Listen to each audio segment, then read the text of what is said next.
Hi everyone. Autism అనేది మనకి pandemic అయిన తర్వాత ఎక్కువగా తరచుగా వింటున్నాం అనమాట. ఈ ఆటిజం అన్నది ఎర్లీగా డిటెక్ట్ చేసుకొని ఇంటర్వెన్షన్ ఉంటే త్వరగా ఇంప్రూవ్మెంట్ ఉండి అవుట్కమ్స్ బాగుంటాయి. వీటిల్లో మనం రూల్ అవుట్ చేసుకోవడానికి ప్రథమంగా ఒక 6 మంత్స్ నుంచి 24 మంత్స్ ఉన్న బేబీలో మనం ఈ సిమ్టమ్స్ ఏమన్నా కనబడితే యాజ్ ఎర్లీ యాజ్ పాసిబుల్ మనం డాక్టర్ని అప్రోచ్ అవ్వడం చాలా మంచిది. వాటిల్లో చూసుకున్నట్టయితే సోషల్ అండ్ కమ్యూనికేషన్ సైన్స్ అంటే మెయిన్గా ల్యాక్ ఆఫ్ ఐ కాంటాక్ట్. మనం ఇలా చూస్తున్నప్పుడు ఐ కాంటాక్ట్ ఇవ్వకపోవడం కానీ, ఫేసెస్ని సరిగ్గా చూడకపోవడం, అవాయిడింగ్ లుకింగ్ అట్ ఫేసెస్ చూడకపోవడం, ఇటువంటివి చేయడం చేస్తూ ఉంటారు. అలానే లిమిటెడ్ ఫేషియల్ ఎక్స్ప్రెషన్స్ అంటే నవ్వినప్పుడు మళ్ళీ తిరిగి నవ్వకపోవడం, ఇటువంటివి చేయడం కూడా మనం అబ్జర్వ్ చేసుకోవాలి. వాళ్ళ 9 మంత్స్ నుంచి 12 మంత్స్ ఏజ్లో పేరు పెట్టి పిలిస్తే రెస్పాండ్ అవ్వకపోవడం కానీ, అలానే కొన్ని రకమైన సౌండ్స్ 6 to 9 మంత్స్ అప్పుడు బ్యాబ్లింగ్ అంటాం అనమాట.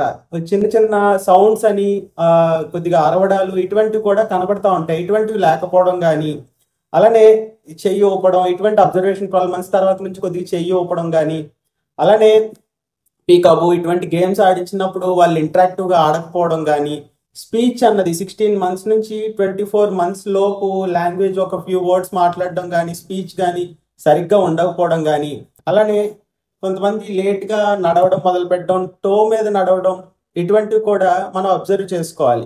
ఈ సైన్స్ ఏమున్నా కానీ మనం యాజ్ ఎర్లీ యాజ్ పాసిబుల్ మనం డాక్టర్ని అప్రోచ్ అవ్వడం మంచిది.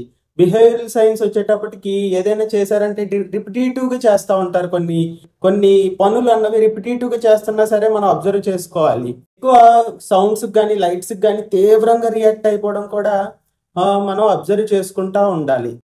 ఏదైనా మామూలు గేమ్స్ ఏమన్నా ఉన్నాయంటే వాటిల్లో ఆ గేమ్స్ కొంతమంది కొద్దిగా ఇన్నోవేటివ్గా ఆడిస్తుంటారు. కొన్నిసార్లు చిన్నపిల్లలు కొద్దిగా కిచెన్లో తయారు చేసి ఆ ఇంటరాక్టివ్గా ఉండే గేమ్స్, లేకపోతే ఫీడింగ్ బేబీని చిన్న డాల్కి పాలు తాగిపించడం, ఇటువంటి చేయడం, ఇటువంటివి ఉండవు వీళ్ళలో.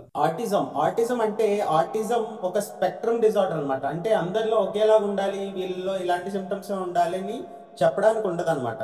ఒక్కొక్కరిలో వేరీ ఆఫ్ సిమ్టమ్స్ ఉండొచ్చు. కమ్యూనికేషన్, ల్యాక్ ఆఫ్ కమ్యూనికేషన్ అనమాట. సోషల్ కమ్యూనికేషన్, సోషల్ బిహేవియర్ అన్నది వేరుగా ఉంటుంది. ఈ ఆటిజంలో రిపిటేటివ్ బిహేవియర్ కనబడతా ఉంటుంది. కొన్ని వాటి మీదే రిస్ట్రిక్టెడ్ ఇంట్రెస్ట్స్ ఉంటాయి. అలానే కొన్ని స్టిమ్యులై, సౌండ్కి, లైట్కి, బీటికి కానీ వాళ్ళ స్టిమ్యులై ఓవర్గా ఉంటుంది. ఇది ఆటిజం అంటే.